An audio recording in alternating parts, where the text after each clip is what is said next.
السلام علیکم ورحمۃ اللہ وبرکاتہ۔ الحمد للہ ان الحمد للہ نحمده ونستعینه ونستغفره ونعوذ باللہ من شرور انفسنا ومن سیئات اعمالنا من يهده الله فلا مضل له ومن يضلل الله فلا هادي له واشهد ان لا اله الا الله واشهد ان محمدا عبده ورسوله اما بعد فان خير الحديث كتاب الله وخير الهدي هدي محمد صلى الله عليه وعلى اله وسلم وشر الامور محدثاتها وكل محدثة بدعة وكل بدعة ضلالة وكل ضلالة في النار۔ رب اشرح لي صدري ويسر لي امري واحلل عقدة من لساني يفقهوا قولي آمین۔ ہر قسم کی تعریف، ہر قسم کا شکر صرف اور صرف اللہ وحدہ لا شریک کے لیے ہے، جس نے ہمیں امت محمدیہ میں پیدا کیا اور ہماری رشد و ہدایت کے لیے رحمت للعالمین امام الانبیاء کو منتخب کیا اور زندگی گزارنے کا دستور حیات، زندگی گزارنے کا طریقہ اپنے کلام کی شکل میں ہمیں عطا کیا، اپنے پاس سے ہمیں عطا کیا۔ ہر قسم کی شکر اور تعریف کے لائق صرف اور صرف اللہ رب العزت کی ذات مبارک ہے، اور درود و سلام ہو انبیاء اکرام پر، جنہیں ہماری رشد و ہدایت کے لیے اللہ رب العزت نے مبعوث فرمایا، اور انبیاء اکرام نے ہر قسم کی قربانی دے کر کے اس فریضے کو انجام دیا کہ ایک ایک انسانیت تک اللہ رب العزت کے پیغام کو پہنچا دیا۔ نہ دن کو دن سمجھا، نہ رات کو رات سمجھا، نہ کبھی اپنے زخموں پر ترس کھایا، نہ بڑھاپے کا لحاظ کیا، آندھی اور طوفان کے حوالے اپنے آپ کو کر کے، اور انبیاء اکرام نے انسانیت تک اللہ رب العزت کے اس پیغام کو پہنچایا۔ ہر قسم کی مصیبتیں اور پریشانیوں کو برداشت کر کے ایک ایک انسان کو جہنم کی آگ سے بچانے کے لیے دن اور رات جدوجہد اور کوشش کرتے رہے، خصوصاً نبی مکرم رحمت للعالمین امام الانبیاء محمد صلی اللہ علیہ وسلم پر، آپ کے اہل بیت پر، آپ کے اصحاب پر درود و سلام ہو۔ اس مختصر سے درود و سلام کے بعد معزز سامعین اکرام، کل کی کلاس میں ہم نے دیکھا کہ کچھ مشرکین مکہ، کفار مکہ کو ان کے انجام، ان کے برے عمل کے انجام سے متنبہ کیا گیا، خبردار کیا گیا، ڈرایا گیا کہ اگر تم نہیں مانو گے تو پہلے جیسے لوگوں کا انجام ہوا ویسے ہی تمہارا بھی ہوگا۔ تمہیں چلتے پھرتے یا رات کو سوئے ہوئے یا کسی بیماری کے ذریعے، کسی بھی ذریعے سے اللہ رب العزت تمہیں پکڑ لے گا۔ اس کی پچھلی کلاسوں میں بھی ہم نے دیکھا کہ مشرکین کو اور کفار کو کئی اینگلوں سے، کئی زاویے سے اللہ رب العزت نے سمجھایا، کبھی قسم کھا کر کے، کبھی اگزامپل بتا کر کے، کبھی بد لوگوں کا انجام بتا کر کے، کبھی اللہ نے اپنے غصے کو بتا کر کے، اپنے غضب کو بتا کر کے۔ آج ہم دیکھیں گے کہ ایک دوسرا ہی انداز ہے اللہ کا،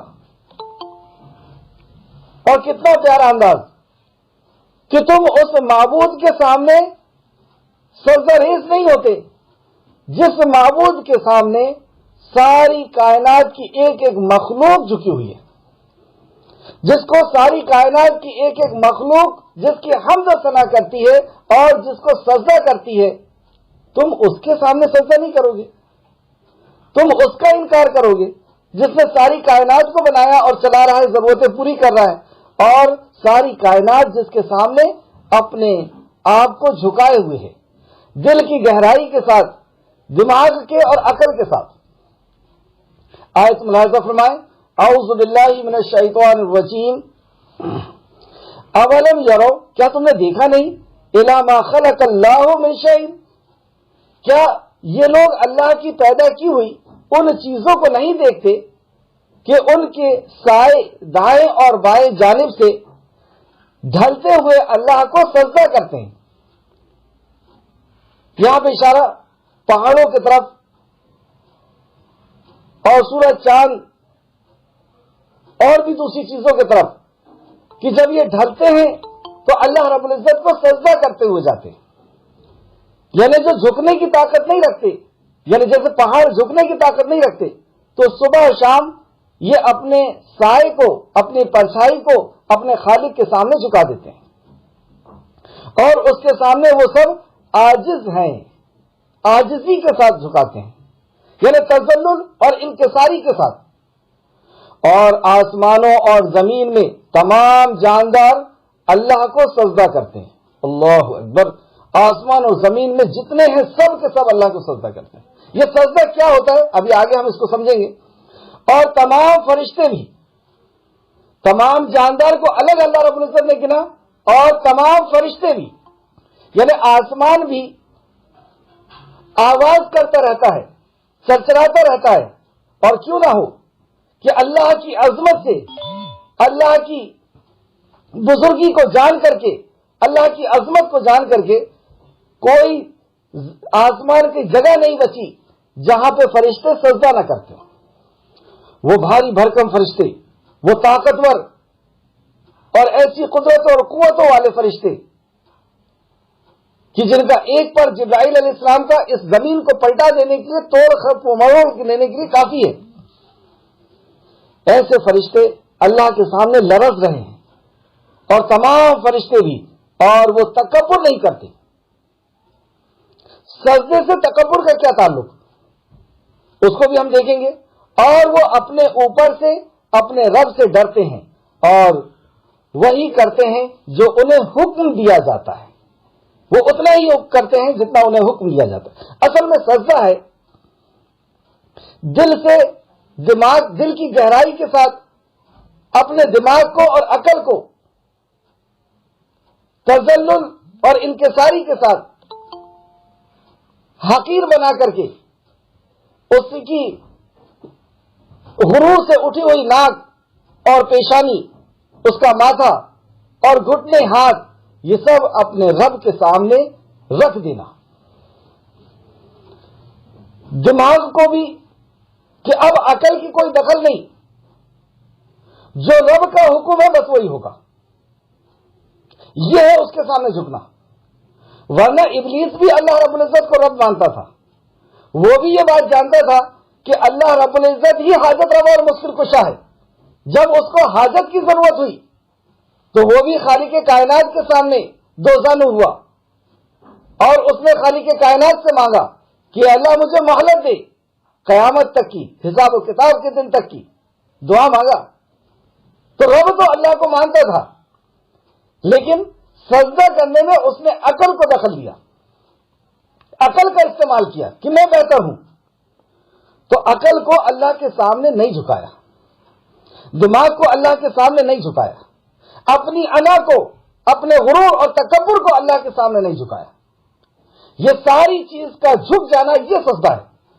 اور اللہ رب العزت کو عبادت میں سب سے قیمتی اور بندہ اللہ رب العزت کو سب سے پیارا، سب سے اچھا اس وقت لگتا ہے جب وہ یہی تذلل اور انکساری کے ساتھ، دل کی گہرائی کے ساتھ دماغ اور عقل کو اور اپنے غرور سے اٹھی ہوئی ناک اور پیشانی کو خالق کائنات کے سامنے رکھ کر کے کہتا ہے سبحان ربی الاعلی. اس وقت جب وہ سجدے میں ہوتا ہے اللہ رب العزت کو بندہ سب سے پیارا لگتا ہے. اب جب ہم سجدہ کریں تو اس بات کو خیال رکھیں کہ یہ وہ وقت ہے کہ جب میں اللہ کو اچھا لگ رہا ہوں اور پھر اس کی بارگاہ میں پڑے رہیں. لیکن اس چیز کا خیال ہو کہ اب ہماری عقل، ہمارا دماغ، ہماری سوچ، ہماری لاجک، ہمارے باپ دادا، ہمارا رسم رواج، ہمارا سماج، ہمارا معاشرہ، یہ سب کچھ نہیں. میں مطیع اور فرما بردار ہوں تو صرف اور صرف خالق کائنات کا. اور یہ وہ رب ہے جس کی ہر مخلوق، جس کے سامنے ہر مخلوق سجدہ ریز ہے. لیکن انسان کو اس نے چھوٹ دے دی کہ تو چاہ تو سجدہ کر اور چاہ تو مت کر. اگر نہیں کرے گا تو در در بھٹکتا پھرے گا۔ سجدے کے تعلق سے کچھ چند آیتیں دیکھیں۔ سورہ صاد کے اندر اللہ فرماتا ہے، سورہ صاد آیت نمبر 15، اور آسمانوں اور زمین میں جو بھی ہے اللہ ہی کو سجدہ کرتے ہیں، خوشی اور ناخوشی سے، اور ان کے سائے بھی پہلے اور پچھلے پہر، مطلب صبح اور شام کو وہ بھی سب سجدہ کرتے ہیں۔ سورہ ہجر آیت نمبر 18 میں اللہ فرماتا ہے، کیا تو نے نہیں دیکھا، سورہ ہجر آیت نمبر 18، کیا تو نے نہیں دیکھا کہ بے شک اللہ اس کے لیے سجدہ کرتے ہیں جو کوئی آسمانوں اور جو زمین میں ہیں، اور سورج اور چاند اور ستارے اور پہاڑ اور درخت اور چوپائے یعنی جانور اور بہت سے لوگ۔ سبحان اللہ، ایک ایک چیز کا نام گنا دیا، سب سجدہ ہے۔ آپ دیکھ لیں، انسان کو اللہ نے اصل میں عمل کی آزادی دی ہے، اس کا سر سیدھا رکھا ہے، باقی ساری مخلوق پہلے سے ہی سر جھکا کر کے چل رہی ہے۔ سورہ نور آیت نمبر 41 کیا تو نے نہیں دیکھا کہ بے شک اللہ کو اس کی تسبیح کرتے ہیں جو آسمانوں اور زمین میں ہے، اللہ ہی کی تسبیح کرتے ہیں جو کچھ آسمانوں اور زمین میں ہے، اور پرندے پروں کو پھیلائے ہوئے۔ سبحان اللہ، اللہ کی تسبیح میں لگے ہوئے ہیں یہ پرندے بھی۔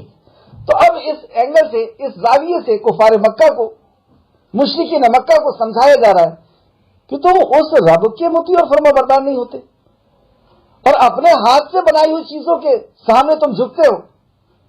یہ تو تمہارے لیے ذلت کی بات ہے کہ تم مخلوق کے سامنے جو محتاج ہے، جو خالق کی محتاج ہے، جو بنانے والے کی محتاج ہے، تم محتاج کے سامنے جھکتے ہو، تم اپنے ہاتھ سے بنائی ہوئی چیزوں کے سامنے جھکتے ہو، تم پتھروں اور جانوروں اور انسانوں کے سامنے جھکتے ہو، تم مرے ہوئے لوگوں کے سامنے جھکتے ہو۔ یہ تو تمہاری ذلت ہے، تمہاری عزت اور تمہارا وقار تو یہ ہے کہ تم ساری کائنات کے خالق اور مالک کے سامنے اپنے آپ کو جھکا دو دل کی گہرائی کے ساتھ، اور اپنے عقل اور اپنے سماع اور ساری جتنی بھی جو چیزیں ہیں، اطاعت اور فرمانبرداری، یہی اطاعت اور فرمانبرداری سے انکار کیا تھا ابلیس نے، اور وہ فرشتوں کی صف سے اتر کر کے اور شیطان میں اور لعنت زدہ میں وہ شمار کیا گیا اور اللہ کے دربار سے نکال دیا گیا۔ سجدے کے تعلق سے، جیسے یہ سجدہ تلاوت ہے، تو سجدہ تلاوت کے تعلق سے چند حدیث نوٹ کریں۔ بخاری شریف کی حدیثیں ہیں، 2 حدیث میں آپ کو لکھاؤں گا۔ حضرت عمر رضی اللہ عنہ سے مروی ہے، حضرت عمر سے مروی ہے، انہوں نے جمعہ کے دن ممبر پر سورہ نحل کی تلاوت کی۔ تو ظاہر سی بات ہے کہ آپ خطبہ دے رہے ہیں، عمر فاروق یعنی خلیفہ وقت ہے، تو تلاوت کی، حتیٰ کہ سجدے کی آیت آئی، سورہ اس کی نحل کی، جو ہم سورہ نحل پڑھ رہے ہیں، اور یہ آیت آئی تو آپ نے، حتیٰ کہ سجدے کی آیت آئی تو انہوں نے اترے، مطلب ممبر سے اترے اور سجدہ کیا، اور لوگوں نے بھی سجدہ کیا۔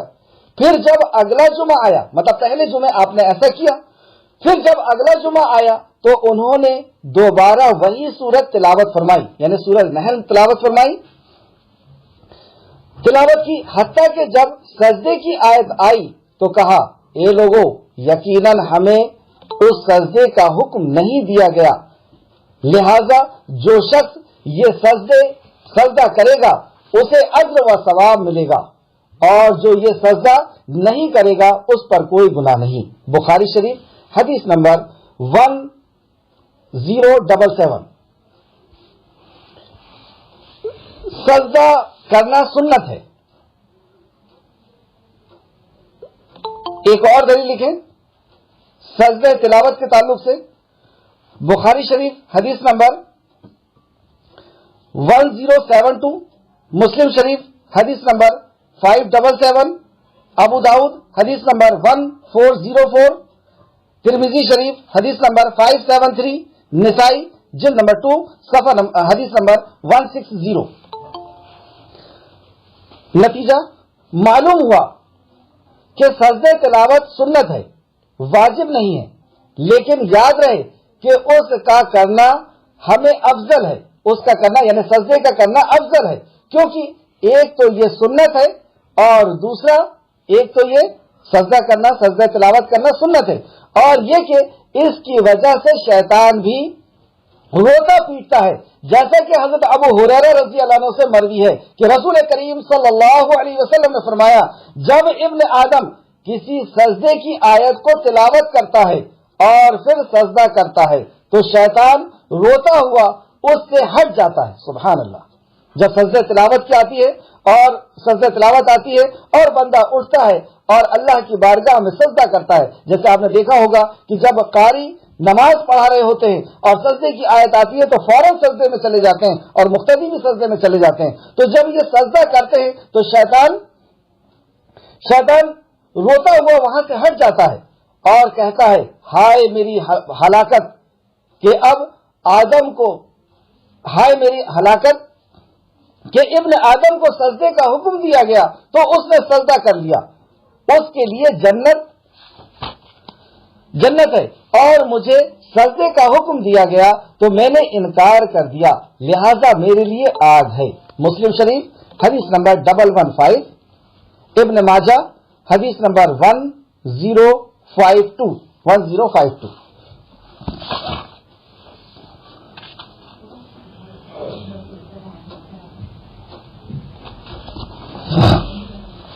یہ سجدے کی آیت تھی، اور سجدے کے تعلق سے ہم نے دیکھا کہ اللہ رب العزت کو بندہ اس وقت سب سے پیارا لگتا ہے جب وہ سجدے کی حالت میں ہوتا ہے، اور سجدے کا مطلب ہے اللہ رب العزت کی اطاعت و فرمانبرداری، اپنے آپ کو، اپنے میں کو، اپنی سوچ کو، اپنے غرور، اپنے تکبر کو، اپنی انا کو، ہر چیز کو جو وہ ناک پہ اور سر پہ لیے پھرتا ہے اس کو بارگاہ خداوندی میں، بارگاہ رب میں رکھ دینا، یہ سجدہ ہے۔ سجدے کا طریقہ میں پہلے ناک اللہ رب العزت کی بارگاہ میں جاتی ہے، پھر ماتھا، اور جب اٹھتا ہے تو ماتھا پہلے اور پھر ناک۔ اس سے بھی پتہ چلا کہ غرور جو ہوتا ہے وہ زیادہ تر ناک کے اس میں رکھتا ہے انسان کہ یہ میری ناک نہ گر جائے اور ایسا نہ ہو جائے، ویسا نہ ہو جائے۔ اللہ رب العزت ہمیں زیادہ سے زیادہ سجدہ کرنے کی توفیق اور رفیق عطا فرمائے۔ آیت نمبر 51، اور اللہ نے فرمایا، دو الہ مت بناؤ، بس وہ اکیلا الہ ہے، لہذا تم مجھ سے ڈرو۔ دو بات کہی گئی، اللہ کا تصور 313 اور 33 کروڑ اور ہزاروں یا 3، دو سے ہی انکار کر دیا گیا کہ دو بھی نہیں ہے۔ اصل میں ایران میں جو مجوسی تھے ان کا یہ عقیدہ تھا کہ الہ دو ہیں، اور وہ سورج کو اور آگ کو الہ سمجھتے تھے، اور کچھ لوگوں کا یہ بھی عقیدہ تھا کہ الہ دو ہیں، ایک خیر دینے والا اور ایک شر دینے والا، ایک اچھا کرنے والا، ایک برا کرنے والا، اور پھر اس سے ڈرتے تھے۔ تو یہاں پر دونوں بات کہی گئی، اور الہ تو ایک ہے، یعنی قل هو اللہ احد، وہ تو ایک ہے، اور اللہ نے فرمایا دو الہ مت بناؤ، بس وہ اکیلا الہ ہے، لہذا تم مجھ سے ڈرو، مجھ سے ڈرو۔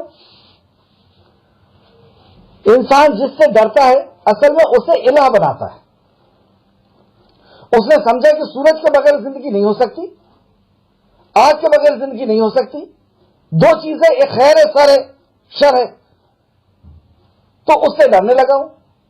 تو جس سے ڈرتا ہے اسے الہ بنا لیتا ہے، اور مومن جو ہوتا ہے وہ صرف اللہ سے ڈرتا ہے۔ تو جو اللہ سے ڈرتا ہے دنیا کی ہر چیز کو اس سے ڈرنا ہوتا ہے، اور جو اللہ سے نہیں ڈرتا وہ ہر چیز سے ڈرتا ہے، پھر وہ پتھروں سے، جانوروں سے، انسان سے، پیڑ سے، ہر چیز سے ڈرتا ہے۔ جس کے اندر ذرا سی طاقت دیکھی اس کے اوپر جھک گیا۔ تو اللہ سے ڈرو کیوں؟ ایک سوال یہ بھی پیدا ہوا یہاں پہ، جب اللہ نے کہا کہ اللہ سے ڈرو، اللہ دو نہیں ہے ایک ہے، ٹھیک ہے مان لیا اللہ ایک ہے، لیکن اللہ ہی سے ڈرو، کوئی اور چیز ڈرنے کے لائق نہیں، ایسا کیوں؟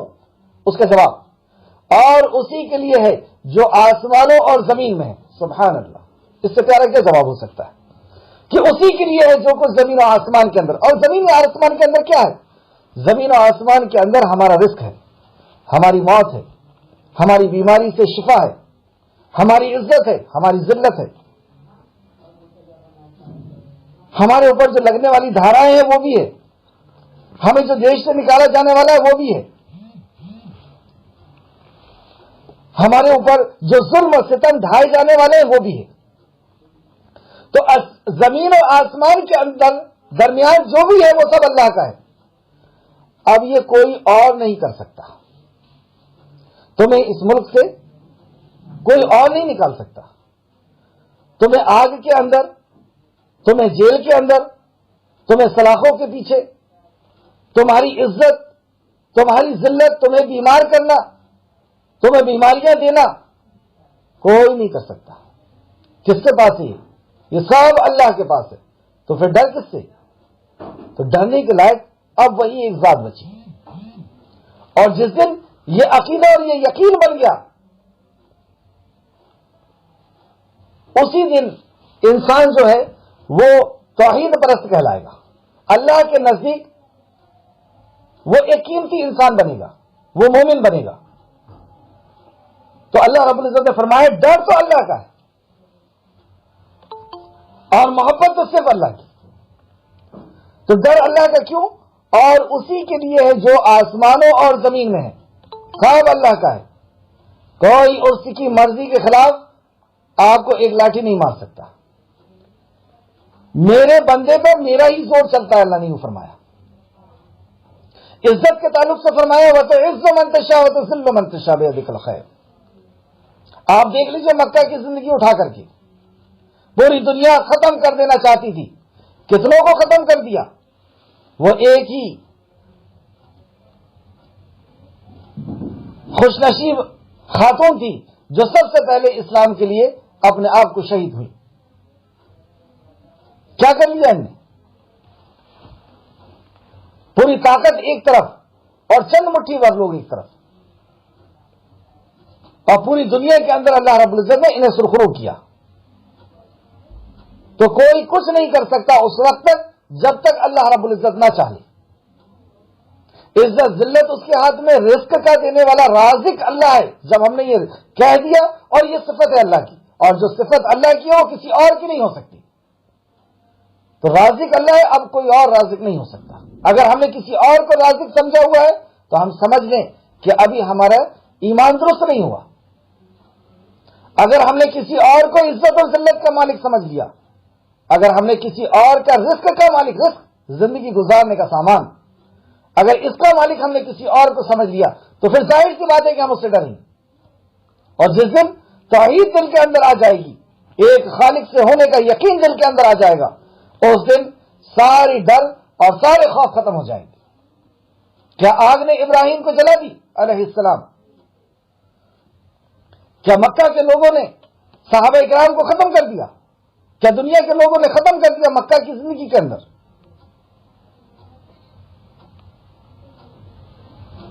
تو ڈر جو ہے وہ صرف اور صرف اللہ کا ہے، اور اسی کی اطاعت دائمی ہے۔ اب اطاعت بھی اسی کی ہوگی۔ کیا پھر تم غیر اللہ سے ڈرتے ہو؟ اب جب سب کچھ اللہ کا ہے تو پھر ڈر کیسا ہے؟ کیا تم غیر اللہ سے، اللہ کے علاوہ غیر اللہ سے ڈرتے ہو؟ کیا مطلب ہوا اس کا؟ کہ غیر اللہ ڈرنے کی چیز نہیں ہے، اور جب واقعی بندہ اللہ سے ڈرنے لگتا ہے تو وہ رات میں بھی چوری نہیں کرتا، رات میں بھی خوریزی، مرڈر، زنا، شراب نوشی یہ نہیں کرتا۔ گورنمنٹ سے کرائم نہیں روکا جا سکتا، کرائم تو اللہ کے ڈر سے رکتا ہے۔ اور نبی کریم صلی اللہ علیہ وسلم نے اللہ رب العزت کی معرفت ایسی کرائی کہ اللہ کی نافرمانی سے ڈرنے لگا انسان۔ تو اللہ رب العزت سے دعا ہے کہ اللہ رب العزت ہمیں اللہ رب العزت سے ڈرنے والا بنائے، ایسی ہمیں معرفت عطا فرمائے۔ آیت نمبر 53، اور تمہارے پاس جو بھی نعمتیں ہیں وہ تو اللہ ہی کی طرف سے ہیں۔ اب دیکھیے پھر زاویہ بدلا جا رہا ہے۔ پچھلے بار جس اینگل سے کفار مکہ کو سمجھایا گیا اس سب کو آپ لوگ الگ سے نوٹ کریں، کہ اگزامپل دے کر کے، قسم کھا کر کے، واقعات بتا کر کے، انبیاؤں کے قصے بتا کر کے، برے لوگوں کا انجام بتا کر کے، اور اللہ کی نافرمانی کرنے والوں کا انجام بتا کر کے، اور اب یہ بتایا جا رہا ہے کہ اگزامپل دے کر کے، اور اب یہ بتایا جا رہا ہے کہ سب کچھ تو اللہ کے سامنے سجدہ کرتے ہیں، تم کیوں اکڑ رہے ہو؟ اور اکڑ کے تمہارا کیا ہوگا؟ سجدہ ریز ہو جاؤ۔ اور اب پھر زاویہ بدلا جا رہا ہے۔ اب اس اینگل میں کیا ہو رہا ہے؟ 53، اور تمہارے پاس جو بھی نعمت ہے وہ تو اللہ ہی کی طرف سے ہے۔ سبحان اللہ، کیوں کر رہے ہو؟ کیوں بغاوت کر رہے ہو؟ جو نعمتیں تمہیں عطا کی گئی ہے ذرا غور کریں، آنکھ بند کر کے سوچیں کس نے دیا یہ نعمتیں؟ یہ کان، آنکھ اور دل، یہ جسم جس سے ہمیں بہت محبت ہوتی ہے۔ کوئی یہ کہے کہ یہ پورا شہر ہم تمہارے نام پہ کر دیں گے، ایک ہاتھ دے دو، کیا دے دیں گے ہم؟ پورا ہندوستان تمہارے نام پہ دونوں پیر دے دو۔ ایسی ایسی نعمتیں اللہ رب العزت نے عطا کی، سورج، زمین، آسمان، ہوا، پانی، اولاد، بچے، بیوی، عظیم الشان نعمتیں کس نے دیا؟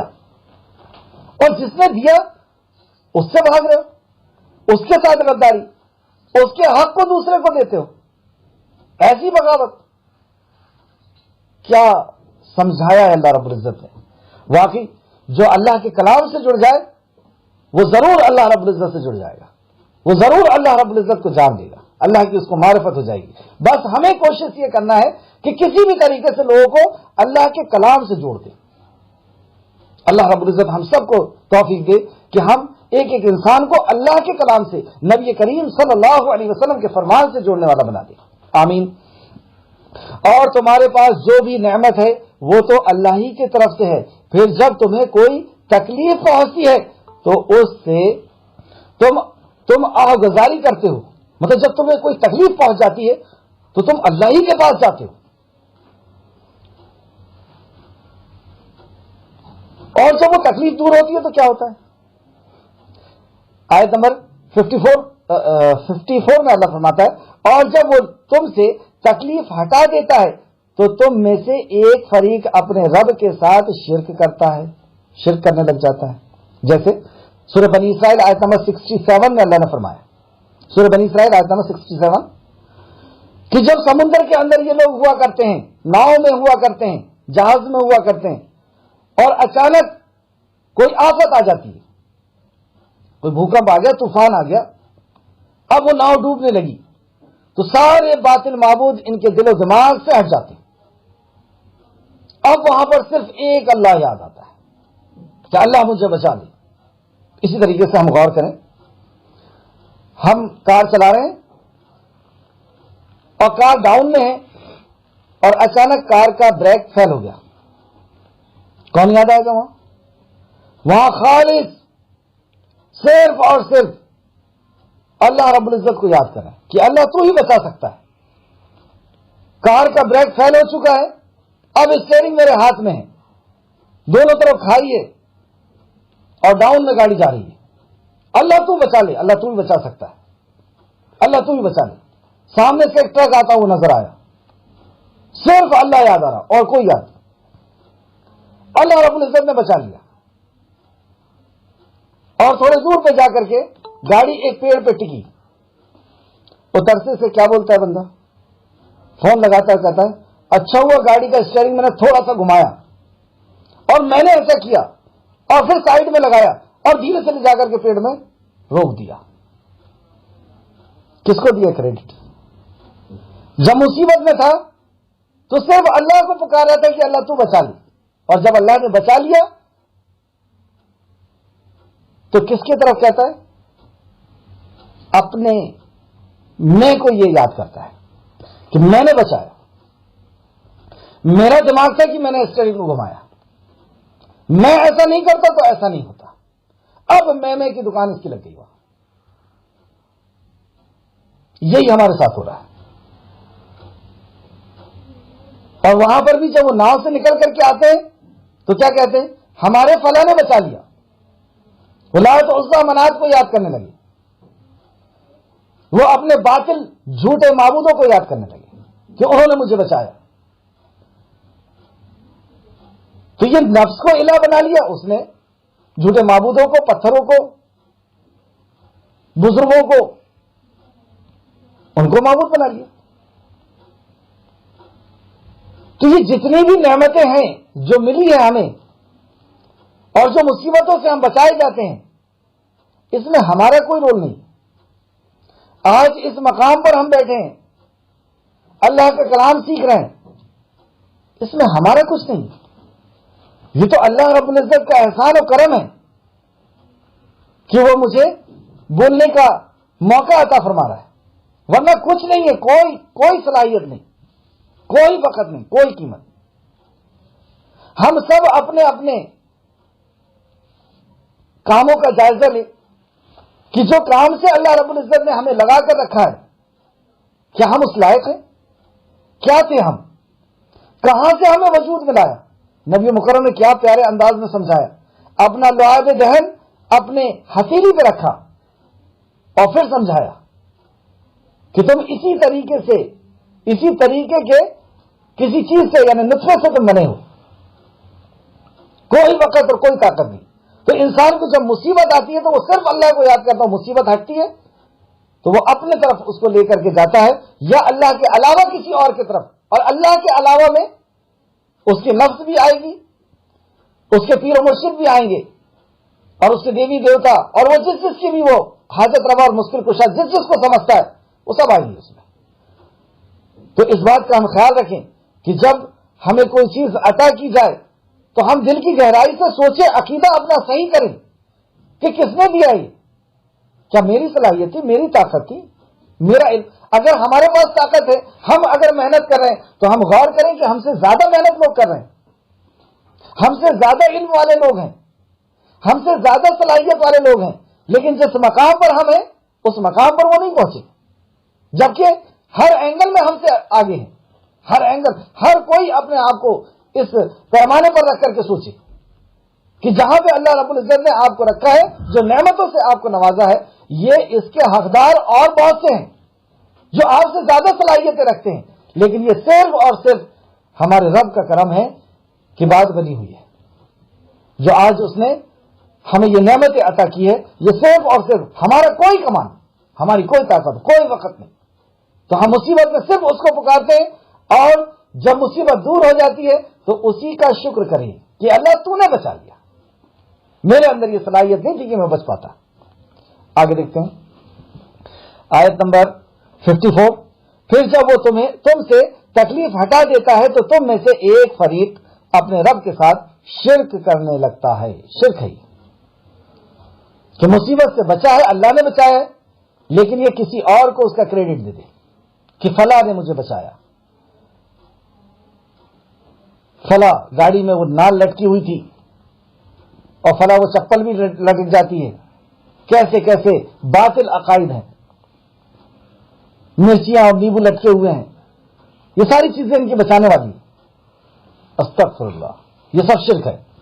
آیت نمبر 55، تاکہ ان نعمتوں کی ناشکری کریں جو ہم نے انہیں دی ہے۔ یہ اللہ کی دی ہوئی نعمتیں ہیں، جو ہمیں ملی ہے یہ اللہ کی دی ہوئی نعمتیں ہیں، اور اس کا یہ ناشکرا پن ہے، یہی ناشکرا ہے کہ جو دیا اللہ نے تھا وہ کریڈٹ ہم کسی اور کو دیں، وہ شکرانہ ہم کسی اور کے لیے ادا کریں کہ اس نے مجھے دیا ہے، یا اس میری ڈگری نے یا دماغ نے، جو بھی ہے، چنانچہ تم فائدہ اٹھا لو۔ اب ایسے شخص کو جو اللہ رب العزت کے علاوہ کسی اور کو الہ بنا رکھا ہے، کسی اور کو حاجت روا اور مشکل کشا بنا رکھا ہے، کسی اور سے ہونے کا یقین بنا رکھا ہے، کسی سے بگڑی کے دور ہونے کا یقین بنا رکھا ہے، اس کو سخت انداز میں اللہ رب العزت فرماتا ہے چنانچہ تم فائدہ اٹھا لو، پھر جلد تم جان لو گے۔ ابھی تم فائدہ اٹھا لو اور بہت جلد تم جان لو گے۔ آیت نمبر 56۔ اب ان مشرکوں کا اور کافروں کی صفت بتائی گئی ان چند آیتوں میں، اور یہاں پہ ہم اپنا محاسبہ کریں کہ کہیں ایسا تو نہیں کہ ان میں سے کوئی صفت ہماری بھی ہے۔ تو کیا صفتیں ہوتی ہیں؟ تین بڑی بڑی صفت یہاں پہ بتائی جا رہی ہے۔ سب سے پہلی، اور ہم نے انہیں جو رزق دیا ہے، رزق کس نے دیا؟ یہ صرف اور صرف اللہ نے. آپ غور کر کے دیکھ لیں, رازق کوئی اور نہیں ہے. اور ہم نے انہیں جو رزق دیا ہے اس میں سے ان باطل معبودوں کا حصہ ٹھہراتے ہیں جنہیں یہ جانتے تک نہیں, جنہیں یہ جانتے بھی نہیں. باطل معبودوں کا حصہ بناتے ہیں. جیسے ایک بکرا قربانی کے لیے رکھا گیا ہے اور ایک بکرا فلاح کے لیے رکھا گیا ہے, وہ ہماری فریاد اللہ تک پہنچائیں گے. یہ اللہ کے علاوہ کسی اور کا حصہ بنانا ہے اللہ کے رزق میں سے. یہ رزق تو اللہ نے دیا نا, یہ جانور تو اللہ نے دیا, اور جو بھی کھانے پینے کی چیز ہے وہ تو اللہ نے دیا. پھر اس کو آپ کیسے چڑھا سکتے ہیں؟ یہ ہے نظر و نیاز. تفسیر ابن کثیر جلد نمبر 3 صفحہ نمبر 563. یہ نظر و نیاز جو رزق اللہ کا ہے وہ کسی اور کو چڑھانا اور کسی اور سے حاجت روائی اور مشکل کشا کا عقیدہ رکھنا. اس تعلق سے چند آیتیں نوٹ کریں. سورہ نحل آیت نمبر 115, سورہ نحل آیت نمبر 115, سورہ بقرہ آیت نمبر 173 173, سورہ بقرہ 173, سورہ مائدہ آیت نمبر 3, سورہ انعام آیت نمبر 145 145. ان ساری آیتوں میں یہ بتایا گیا کہ نظر و نیاز جو ہے وہ صرف اور صرف اللہ رب العزت. اس کے علاوہ اگر کسی اور کے لیے کرو گے اور وہ چیز تمہارے لیے حرام. یہاں پہ لیکن دوسرے انداز میں اللہ رب العزت کا اور بہت غضبناک انداز. پھر سے آیت کو آپ دیکھیں. اور ہم نے انہیں جو رزق دیا ہے اس میں سے ان باطل معبودوں کا حصہ ٹھہراتے ہیں جنہیں یہ جانتے بھی نہیں. اللہ کی قسم. کون قسم کھا رہا ہے؟ خالق کائنات تمہیں یقین دلانے کے لیے حجر اور شجر کی قسم نہیں کھا رہا. وہ تو کلام میں بیان فرما دیتا, بات بہت قیمتی ہو جاتی, بہت اہمیت کے حامل ہو جاتی, بہت غور و فکر کرنے والی ہو جاتی.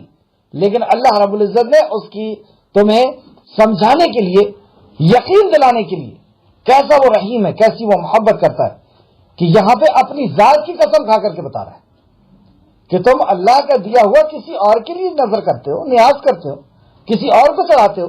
اللہ کی قسم تم سے تمہارے افترا پردازی کا ضرور سوال کیا جائے گا, تم بچو گے نہیں. یہ سوال ضرور کرنا ہے کہ اللہ کا رزق کسی اور کو کیوں چڑھایا, اور سمجھ لو کہ اللہ کے کیوں کا جواب کوئی نہیں دے سکتا. اللہ نے اگر کسی سے پوچھ لیا کہ ایسا کیوں کیا تھا, اس کے کوئی سوال کا جواب نہیں. اور یہاں پہ اللہ نے قسم کھا کے فرمایا کہ قسم ہے تیرے پروردگار کی, تم سے تمہارے افترا پردازی جو تم کر رہے ہو اس کا تم سے ضرور حساب لیا جائے گا کہ اللہ کا دیا ہوا رزق ہے تم نے کیوں چڑھایا کسی اور کو. اور یہ آیتیں میں نے آپ کو لکھا دیا جس میں آپ پڑھ سکتے ہیں. ابھی وقت کی قلت کی وجہ سے نہیں تو میں خود ہی پڑھ کے بتاتا آپ کو. آگے دیکھتے ہیں آیت نمبر 57. اور وہ اللہ کی بیٹیاں ٹھہراتے ہیں. ایک تو یہ جرم, ایک تو یہ صفت کافر اور مشرکوں کی. کیا صفت؟ کہ وہ اللہ کی دی ہوئی چیز کسی اور کو چڑھاتے ہیں اور ان سے اپنی فریاد اللہ تک پہنچانے کا عقیدہ رکھتے ہیں, یا ان سے ہونے کا عقیدہ رکھتے ہیں کہ وہ ہمیں دے دیں گے. اور دوسری صفت اب آ رہی ہے, اور وہ اللہ کی بیٹیاں ٹھہراتے ہیں. استغفر اللہ. سورہ نحل میں بھی آپ دیکھ سکتے ہیں آیت نمبر 21 اور 22. سورہ صافات آیت نمبر 153 156 153 اور 154. سورہ صافات 153 154. یہ لوگ اللہ رب العزت کی اور فرشتوں کو بھی یہ کہتے تھے. آپ دیکھیں گے کئی گرجا گھر میں پریاں بنی ہوئی ہوتی ہیں, ان کو یہ کہتے ہیں یہ فرشتے ہیں اور یہ اللہ کی بیٹیاں ہیں. استغفر. یہ شرک جو کل ہم نے پڑھا کہ یہ اللہ کو گالی دینا ہے, کوئی چھوٹا موٹا جرم نہیں ہے. اور لوگ ہمارے خالق کے ساتھ ایسا کریں اور ہماری زبان بند رہے, یہ کیسے ہو سکتا ہے؟ ایک توحید پرست کے ساتھ ایسا نہیں ہو سکتا. وہ ضرور جا کر کے وہاں بولے گا یہ عقیدہ تمہارا غلط ہے.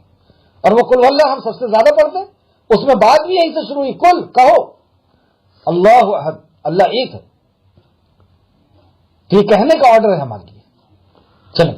اور وہ اللہ کو کی بیٹیاں ٹھہراتے ہیں. وہ اللہ اکبر, وہ پاک ہے جو ہم نماز کے اندر سجدے کے اندر ہی کہتے ہیں سبحان ربی الاعلیٰ، تو پاک ہے اللہ ہر عیب سے۔ یہ بیٹا اور بیٹی رکھنا یہ عیب ہے۔ کیوں عیب ہے؟ کیونکہ یہ بڑھاپے کا سہارا ہے، یہ ونش اور نام چلانے کے لیے ہے، یہ ہم مر جائیں گے تو ہمارے لیے دعا کرنے کے لیے، یہ ہمارے لیے نیکیاں پہنچانے کے لیے۔ یہ سب کمزوریاں ہیں، اور یہ ساری کمزوریوں سے ہمارا رب پاک ہے۔ لم یلد ولم یولد، نہ اس نے کسی کو جنا نہ وہ کسی سے جنا گیا، وہ ہے ہمارے رب۔ تو اللہ یہاں فرمایا وہ اولاد سے پاک ہے، اور ان کے لیے ہو جو وہ چاہیں، مطلب وہ اللہ کے لیے تو بیٹی کا تصور کرتے ہیں اور اپنے لیے بیٹے کا تصور کرتے ہیں۔ اچھا، اب یہاں سے تیسری صفت کافر و منافقوں کی شروع ہو رہی ہے اور مشرکوں کی۔ اور جب ان میں سے کسی کو بیٹی کی بشارت دی جاتی ہے تو اس سے اس کا چہرہ سیاہ پڑ جاتا ہے۔ بیٹی کی بشارت کہاں اللہ نے یہاں پہ؟ وَإِذَا بُشِّرَ، جب اسے بشارت یعنی خوشخبری دی جاتی ہے، تو مومن کے لیے بیٹی خوشخبری ہوتی ہے۔ بیٹی کی خبر ملنا، مومن بیٹی کی خبر پا کر کے خوش ہو جاتا ہے، کیونکہ اس کے رب نے خبر دی ہے کہ یہ خوشی ہے۔ اللہ جسے چاہے بیٹی دے، جسے چاہے بیٹا دے، جس چاہے بیٹی بیٹا بہت، جس چاہے کچھ نہ دے، تو کچھ نہ دے یہ نعمت نہیں، اور نعمت سب سے بڑی کیا؟ بیٹی۔ یہاں پہ بھی فرمایا کہ جب اسے بشارت دی جاتی ہے، خوشخبری دی جاتی ہے بیٹی کی، تو کیا حالت ہوتی ہے اس کی؟ اس کا چہرہ سیاہ پڑ جاتا ہے، کالا پڑ جاتا ہے، ٹینشن و فکر میں ڈوبنے لگتا ہے، سوچنے لگتا ہے اب کیسا ہوگا، اور غم اور غصے میں بھر جاتا ہے۔ اب اپنے آپ پر غصہ، بیوی کے اوپر غصہ، پھر بیٹی ہو گئی، گھر والوں کے اوپر غصہ، اور غم کر رہا ہے کہ کیسے پالوں گا۔ مطلب رزاق اس نے اپنے آپ کو سمجھ رکھا ہے، اور مومن رزاق اللہ کو سمجھتا ہے۔ اور کل کچھ بدتمیز تو یہاں تک ہوتے ہیں کہ بیٹی کی خبر سن کر کے بھاگ جاتے ہیں اور پھر لوٹتے نہیں دوبارہ، اور وہ غم اور غصے میں بھرا ہوا ہوتا ہے۔ آگے اور سنیں، وہ آیت نمبر 59، وہ اس آر سے، مطلب اس شرم سے، اس آر کے باعث لوگوں سے چھپتا پھرتا ہے۔ اللہ اکبر، اس کو ایسی شرم اور ندامت ہوتی ہے کہ وہ اپنا منہ چھپاتا ہوا پھرتا ہے، گھر میں گھس جاتا ہے۔ جس کی اسے بشارت دی گئی، پھر یہی خوشخبری آئی، اسے خوشخبری دی جا رہی ہے، لیکن یہ کم علم، یہ جاہل اسے مصیبت سمجھ رہا ہے۔ دی جا رہی ہے بشارت کہ تیرے پاس نعمتوں کا خزانہ آ گیا اللہ کی طرف سے۔ ابھی میں حدیث بتاؤں گا کہ بچی کتنی بڑی نعمت ہے، ایک بچی کی پیدائش گھر والے کے لیے کتنی بڑی نعمت ہے، لیکن اس خوشخبری کو یہ بدبختی سمجھ رہا ہے اور اپنے چہرے کو اتار کر کے اور گھروں کے اندر چھپ رہا ہے، آر محسوس کر رہا ہے، شرم محسوس کر رہا ہے، جس سے اسے بشارت دی گئی۔ سوچتا ہے کیا اس توہین کی باوجود، مطلب اتنی بڑی میری توہین ہو گئی، یہ بہت بڑی میرے لیے شرمندگی اور ندامت کی بات ہے، اب میں کیا کروں؟ اب یہ لڑکی کی خبر ملی ہے، کیا کروں اس شرمندگی کے بعد؟ اسے باقی رکھوں یا اسے مٹی میں دبا دوں؟ اللہ اللہ، اسے باقی رکھوں اس لڑکی کو یا مٹی میں دبا دوں؟ سونوگرافی کراتے ہیں آج کے دور میں، اور جیسی پتہ چلا لڑکی ہونے والی ہے، فوراً اسے وہیں ختم کر دیا جائے۔ یہ عقیدے کی خرابی ہے۔ یہ سمجھ رہا ہے کہ رازق یہ ہے، یہ اسے پالے گا پوسے گا، یہ اس کی ضرورت کو پوری کرے گا، اور یہ عقیدہ رکھنا شرک کا عقیدہ ہے۔ رازق اللہ ہے، ہم اپنے رازق نہیں، ہمیں خود کھلانے پلانے والا اللہ ہے، ہماری ضرورتوں کو پورا کرنے والا، ہماری بگڑی کو بنانے والا اللہ ہے۔ تو اس بچے کو تو اسی نے پیدا کیا ہے، وہی رازق ہے۔ آپ دیکھیں بڑی بڑی مخلوق، انہیں کھلا رہا ہے وہ، بڑی بڑی مچھلیاں، ہاتھی، انہیں 3 ٹائم کھلا رہا ہے وہ، کیا ہمیں نہیں کھلائے گا؟ تو یہ مشرک، منافق، کافر کی صفت ہے، مومن کی نہیں ہو سکتی۔ تو جب لڑکی ہوتی ہے تو یہ اسے کہتا ہے کہ اسے مٹی میں دبا دیا جائے. اور مشرکین مکہ یہاں تک کہ جب وہ بڑی ہو جانے پر بھی پتا چلتا تھا کہ لڑکی ہوئی ہے. ایک صحابی کا واقعہ ہے, وقت ہو گیا نہیں تو بتاتا آپ کو. انہوں نے اسلام لانے کے پہلے بعد میں پتا چلا کہ یہ میری بچی ہے, جبکہ انہیں اس بچی سے بہت محبت تھی, لیکن پتا یہ چل گیا کہ یہ میری ہی اولاد ہے. تو اپنی بیوی سے کہا اسے تیار کرو اور صحرا میں لے جا کر کے, اور وہ بچی کھیل رہی ہے ان کے ساتھ, لیکن ایسا سخت دل, ایسی سوچ, اور اسے اپنے ہاتھوں سے دبا کر کے آ گئے, دفن کر کے آ گئے. آگاہ رہو, بہت برا ہے جو وہ فیصلہ کرتے ہیں. اللہ فرماتا ہے آیت نمبر 59 کے آخری میں کہ آگاہ رہو, جو تم فیصلہ کرتے ہو وہ بہت برا فیصلہ ہے. تمہیں بشارت دی گئی تھی, تمہیں خوشخبری دی گئی تھی, اور تم نے اسے برا سمجھا. یہ اللہ نے تمہاری مقدر میں کیا تھا, یہ تمہارے اوپر احسان کیا تھا اس نے, کہ جو تمہیں اولاد دی تھی, جو تمہیں بیٹی دی تھی. اس تعلق سے چند حدیث نوٹ کریں کہ اسلام نے عورت کا کیا مقام و مرتبہ بتایا ہے, اور ایک مومن جو واقعی اللہ رب العزت کی ذات کے اوپر یقین رکھتا ہے وہ بیٹی کو پا کر کے کیسا خوش ہوتا ہے, اور کیسی اس کی پرورش, اور کیسا اس کو اجر و ثواب اور وسیلہ سمجھتا ہے اللہ رب العزت کا, کہ بیٹی مل گئی یعنی اللہ کا وسیلہ مل گیا, اللہ تک پہنچنے کا ذریعہ مل گیا. حدیث اس طرح رسول کریم صلی اللہ علیہ وسلم نے فرمایا, جس شخص کی 3 لڑکیاں ہوں اور وہ ان پر صبر کرے, انہیں اچھا کھلائے, اچھا پلائے اور اچھا پہنائے, تو وہ اس کے لیے قیامت کے دن جہنم کی آگ سے ڈھال ثابت ہوگی. کس نے فرمایا؟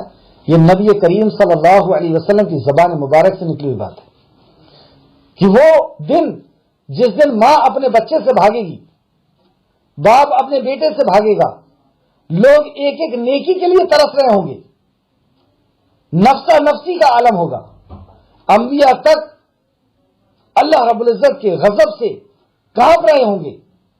ابراہیم اللہ کے خلیل اپنے پیروں پہ گر کر کے اور کہیں گے اے رب میں تجھ سے اپنی نفس کا سوال کرتا ہوں. ایسا سخت دن, اس دن کو یاد دلا کر کے نبی کریم صلی اللہ علیہ وسلم فرماتے کہ اس دن کے لیے وہ ڈھال ہو جائے گی. ابن ماجہ حدیث نمبر 3669, ابن ماجہ صحیح حدیث ہے 3669. مسند احمد جلد نمبر 4 صفحہ نمبر 154, حدیث نمبر 17413, 17413. دوسری حدیث سیدنا جابر بن عبداللہ رضی اللہ عنہ بیان کرتے ہیں کہ رسول کریم صلی اللہ علیہ وسلم نے فرمایا, جس کی 3 لڑکیاں ہوں اور وہ ان کی رہنے کا انتظام کرے, ان کے ساتھ رحم کا برتاؤ کرے اور ان کے معاملے میں تکالیف برداشت کرے, تو اس کے لیے جنت واجب ہو جائے گی.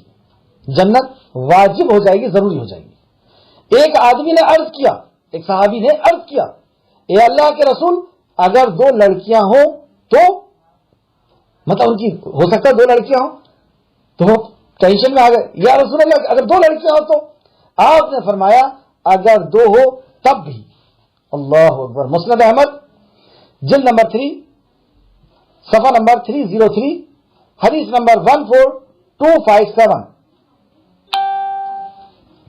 اگر 2 نہ ہو تو وسیلہ اگر چاہیے بنانا ہے تو 3 کر لیں, 2 نہ ہو تو 2 کر لیں, نہیں کر سکتے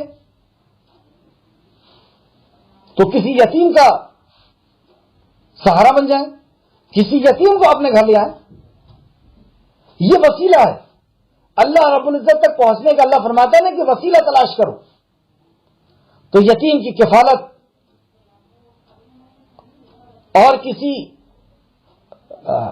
ہینڈیکیپ جو ہوتے ہیں جو بچے, ان کی کفالت, اور اس طریقے سے کسی ودوا کی کفالت, کسی یتیم کی کفالت, یہ سب اللہ رب العزت تک جانے کے وسیلے ہیں. یہ اللہ کی قربت کا بہت ایک میں یوں سمجھیے آپ بہت شارٹ کٹ راستہ. ایک آیت میں اللہ نے یہاں تک فرمایا کہ وہل ہے اس کے لیے اس نمازی کے لیے خرابی ہے جو یتیم کو دھکا دیتا ہے. بتائیے نماز روزہ حج زکات ہم تو اسی کو سب کچھ سمجھتے ہیں, لیکن اللہ کہہ رہا ہے کہ اسی کے لیے برائی ہے جو یتیم کو دھکا دیتا ہے. مطلب اس کا نماز روزہ حج زکات کس کام کا کہ وہ یتیم کو دھکا دے. تو انسانیت, اللہ رحیم ہے اور رحمت کو پسند کرتا ہے. اللہ نے ہمیں کچھ دیا ہے تو وہ ہم سے یہی چاہتا ہے کہ رحیم کا بندہ اس کے اندر بھی وہ صفت ہو, اس کے اندر بھی وہ چیز جھلکے کہ ہاں میں رحمان کا بندہ ہوں اور میرے اندر. لیکن یہ جتنے بھی فضائل ہیں, اب اصل بات سمجھ لیں آپ, یہ جتنے بھی فضائل آپ کو نظر آئیں گے فضیلت کے کہ یتیم کی کفالت کیا اس کو یہ ثواب ملے گا, ودوا کا کیا یہ ثواب ملے گا, کسی بچی کا اور اپنی 3 بیٹیوں کی کفالت یا 2 بیٹیوں کی کفالت کرتا اس کو یہ ثواب ملے گا, یہ سارے ثواب, یہ ساری نیکیاں صرف اور صرف اس کے لیے جو توحید پرست ہے. اور جو توحید نہیں اس کی خود کی بھی کوئی نیکیاں کوئی قابل قبول نہیں. یہ مسائل ہم کئی بار اس کو پڑھ چکے ہیں کہ اگر توحید نہیں ہے تو اللہ کوئی نیکی کو قبول کرنے والا نہیں. تو یہ جتنے بھی فضائل کے آپ حدیثیں پڑھیں اس وقت یہ بات ضرور ذہن میں ہو کہ توحید کے بغیر کوئی عمل قبول نہیں ہوتا اللہ کی بارگاہ میں, کوئی عمل قابل قبول نہیں. تو توحید پرست کے لیے اگر وہ کسی کتے کو پانی پلا دے گا اس کی جان بچائے گا بہت بڑا اجر پائے گا. تو اللہ رب العزت ہمیں توحید کے ساتھ اور اللہ کے وسیلے کو تلاش کرنے کی توفیق و رفیق عطا فرمائے. بچیاں ہوں تو اس کا حق ادا کریں. اس بچی کا حق کیا ہے, بچے کا کیا حق ہے, بیٹیوں کا کیا حق ہے. ان کا سب سے بڑا حق یہ ہے کہ ہم ان کی صحیح تربیت کریں, ان کی معرفت کرائیں ان کے رب سے. جب وہ پیدا ہوتے ہیں تو ہم اپنی معرفت کراتے ہیں, یہ باپ ہے, یہ ماں ہے, ان کے رب سے معرفت کرائیں کیونکہ وہ ضرورت مند پیدا کیا گیا ہے. ہر جوانی میں, بڑھاپے میں, ادھیڑ عمر میں, بچپنے میں اس کو ضرورت ہوگی. کس سے مانگے گا وہ, کس کے ساتھ ہم نے ہاتھ پھیلائے گا؟ اگر اس کو رب کی معرفت نہیں کرایا آپ نے تو وہ بھی لگا رہے گا پتھروں اور جانوروں کے پیچھے. تو سب سے پہلا حق بچے کا یہ ہے کہ اس کی تربیت کریں, اس کی صحیح تربیت ہو. اگر صحیح تربیت ہوگی تو وہ دنیا میں بھی اور آخرت میں بھی ہمارے فائدہ مند ہوگا, ہمارے لیے دعائیں کرے گا. اور پھر اس کا دوسرے جو ہم خیال رکھتے ہیں وہ رکھیں. لیکن اکثر یہ دیکھا گیا ہے کہ دوسرے خیال تو پورا رکھتے ہیں کہ کیا کھا رہا ہے, کیا پہن رہا ہے, کیا اڑ رہا ہے, کیا پڑھ رہا ہے, لیکن تربیت کا خیال نہیں رکھتے کہ اللہ کی معرفت, دین کا علم, قرآن و حدیث کا علم کتنا ہے, ہو رہا ہے نہیں ہو رہا ہے, اس کا کوئی خیال اور کوئی پاس و لحاظ نہیں رکھا جاتا, جبکہ یہ سب سے اصل چیز ہے. اللہ رب العزت ہم سب کو توفیق و رفیق عطا فرمائے. آخر آیت آج کی کلاس کی, جو لوگ آیت نمبر 60, جو لوگ آخرت پر ایمان نہیں رکھتے. اب یہ پوری صفات بتائی گئی منافقوں کی, کافروں کی, مشرکوں کی. اب آگے سنیے آپ. اور جو لوگ آخرت پر ایمان نہیں رکھتے, کیونکہ یہ آخرت پر ایمان نہیں رکھتے ہیں, ان کے لیے بری مثال ہے, ان کے لیے مثالیں بہت بری ہیں, اور اللہ کے لیے اعلیٰ مثال ہے, اور وہ غالب خوب حکمت والا ہے. بات کہاں پہ ختم کر دیا اس نے, عزیز الحکیم, کہ وہ غالب ہے, ہر چیز کے اوپر غلبہ ہے اس کا. تو ڈر پھر کس کا ہونا چاہیے؟ صرف اسی کا, کسی اور کا کسی چیز کے اوپر کوئی غلبہ نہیں. ہماری عزت کے اوپر, ہماری رزق کے اوپر, ہمارے اوپر, یہ سب پورا کی پورا جب ہم اللہ کی اسماء الحسنی کو جب سیکھتے ہیں تو واقعی دل دماغ کے اندر سے ساری جو باطل معبودوں کی عظمتیں ہیں اور ڈر ہے وہ ختم ہونا شروع ہو جاتا ہے. تو عزیز غالب ہے وہ, اور حکیم حکمت والا ہے. کب کون سا کام کرنا ہے, کیسے کرنا ہے, یہ بہتر حکمت والا ہمارا خالق ہے. اللہ رب العزت سے دعا ہے کہ اللہ رب العزت جو کچھ بھی ہم نے پڑھا اس پہ ہمیں مزید غور و فکر کرنے کی توفیق دے, اس پر عمل کرنے, ایمان لانے اور خوشی کے ساتھ تیری اطاعت و فرمانبرداری کرنے کی توفیق دے. خوشی کے ساتھ, دل کی گہرائی کے ساتھ, اور دماغ اور اپنی عقل کو تیرے سامنے, تیری بارگاہ میں, تیری چوکھٹ میں, تیرے سامنے اپنے ناک اور سر کو رکھ دینے کی توفیق دے دے. اے اللہ ہم سب کو سجدوں کی توفیق عطا فرما دے, تیرا مطیع اور فرمانبردار بنا دے. اے اللہ تیرے اسماء الحسنی پر ایمان, اے اللہ تیرے مرنے کے بعد کی زندگی پر ایمان اور تیری ذات پر ایمان, ہم سب کو ایمان والا بنا دے. جب تک زندہ رکھ, ایمان کے ساتھ رکھ, اور ایمان کے ساتھ اخلاص کے ساتھ عمل کرنے کی توفیق اور رفیق عطا فرما. جب ہمارا خاتمہ کر تو ایمان کے ساتھ ہمارا خاتمہ کر. آمین یا رب العالمین. السلام علیکم ورحمۃ اللہ وبرکاتہ.